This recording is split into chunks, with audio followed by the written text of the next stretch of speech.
கேப்வே கோதன் அண்ணன் வீடு கட்டிக்கிறாப்புல அவர் over tank பத்தி ஒரு விஷயம் சொன்னாரு. அதை பாட்டு வாங்கலேன்.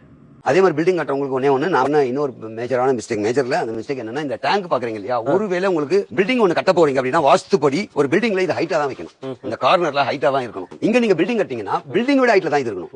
இப்ப நான் ரூம் கட்டறேன்னா இது ரூம் சைஸ்க்கு இருக்க கூடாது. ஓகே அப்புறம் வந்து இங்க பில்டிங் கட்டற அளவு 10 அடினா அந்த 10 அடிக்கு மேல மேல அப்ப நான் இனிமேல் கட்ட போறேனாவே இத நான் 10 அடி 15 அடிக்கு தூக்கி வச்சிருக்கணும். பண்ணிட்டு இருந்தா இப்ப நான் பில்டிங் கட்டலாம். இப்ப நான் பில்டிங் கட்ட ஆரம்பிச்சால் இதை இறக்கி கீழே வச்சிட்டு கட்டி இடிச்சிட்டு மறுபடியும் வைக்கணும். அப்ப டபுள் எக்ஸ்பென்சிவ் ஆகும். நீங்க ஷவருக்கு ஒரு டிசைனா போட்டீங்கன்னா இது எவ்வளவு ஹைட் வைக்கணும் அப்பதான் பிரஷர் வரும். இல்லன்னா நீங்க தண்ணி வந்து குழால ஊத்துற மாதிரி இருக்கும். நீங்க போட்டு தான் ஷவரா இருக்குமே தவிர அதுலயும் குழால ஊத்துற மாதிரி இருக்கும். அதனால இந்த இதுவும். Hi, this is engineer Shankar. நீங்க சிவில் ரிலேட்டட் யூஸ்ஃபுல் கண்டென்ட்ஸ்க்கு இந்த பேஜை ஃபாலோ பண்ணிக்கங்க. வீடு கட்டுற உங்க ஃப்ரெண்டுக்கு மறக்காம இந்த வீடியோ ஷேர் பண்ணி விடுங்க. அவரு இந்த வீடியோவில் சொன்ன 3 பாயிண்ட் சொல்லிடுறேங்க. ஃபர்ஸ்ட் வந்து தென்மேற்கு மூலம் ஹைட்டா இருக்கணும் வாஸ்துப்படி, அது கரெக்டு தான், அக்செப்டபிள். செகண்ட் வந்து நீங்க 10 அடி ஹைட் தூக்கி வச்சிருக்கணும்னு சொல்லியிருந்தாருங்க. 10 அடி ஹைட் தூக்கி வச்சிருந்தா என்ன இஷ்யூன்னு சொல்லிடுறேங்க.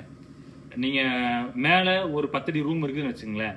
அந்த ரூம்ல நீங்க இன்னொரு ரூம் எக்ஸ்டெண்ட் பண்றீங்கன்னா அதோட லேப்பிங் லென்த்து உங்களுக்கு L/4 வைப்பாங்க. அப்படிங்கிற ஒரு 3 அடி இல்லை 4 அடி வந்து பழைய காங்கிரீட்ல உடச்சிட்டு மறுபடியும் வைப்பாங்க. இப்போ நீங்க ஒரு டேங்க் கட்டுறீங்க வச்சுக்கலாம், ஒரு 6 காரது ரூமே கட்டுவீங்க. அப்படிங்கிற அதில் 3 அடி 4 அடி உடச்சிட்டிங்கன்னா பேலன்ஸ் வந்து உடைக்காம இருக்கிற ஏரியா ஒரு 2க்கு 2 அவ்வளோதான் இருக்கும்.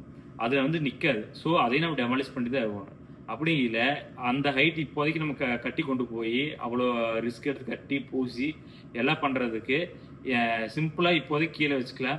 ஃபியூச்சரில் நீங்கள் எக்ஸ்டெண்ட் பண்ணும்போது நீங்கள் இப்போ வச்சுட்டு அப்படியே வச்சுட்டு ஃபுல் ரூம் ஏற்றி ஸ்ட்ரக்சர் க்ளோஸ் பண்ணிடலாம்.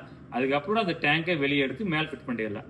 அது வரைக்கும் நீங்கள் கீழே யூஸ் பண்ணிட்டே இருக்கலாம். யூஸ் பண்ணுறதுக்கு எந்த பிரச்சனையுமே இருக்காது. தேர்ட் விஷயம் ஒன்று சொல்லியிருந்தாருங்க, ப்ரெஷர் கம்மியாக வரும்னு. ஹைப்ரண்டடாக பாயிண்ட்ஸ் அதிகமாக இருக்குது அப்படிங்கும்போது தான் உங்களுக்கு ப்ரெஷர் கம்மியாக இருக்கும். அதுக்கான சொல்யூஷன் என்னென்னா, இப்போ மார்க்கெட்டில் நிறைய ப்ரெஷர் பம்ப்ஸ் வந்துருச்சுங்க. மினிமம் 15,000 to 20,000 ஒரு நல்ல ப்ரெஷர் பம்ப் இருக்குங்க. அந்த ப்ரெஷர் பம்ப் மாட்டிட்டீங்கன்னா உங்களுக்கு தேவையான ப்ரெஷரை அச்சீவ் பண்ணிடலாம்.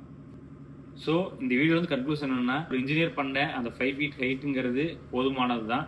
10 feet வச்சா கண்டிப்பாக காஸ்ட் எஃபெக்டிவாக இருக்காது. அதனால அப்படி பண்ணியிருப்பாங்க. செகண்டு, ப்ரெஷர் பத்தல அப்படின்னீங்கன்னா ப்ரெஷர் பம்ப் மாற்றிக்கலாம். அது ஒரு சிம்பிள் சொல்யூஷன். நாளைக்கு பார்க்கலாங்களா?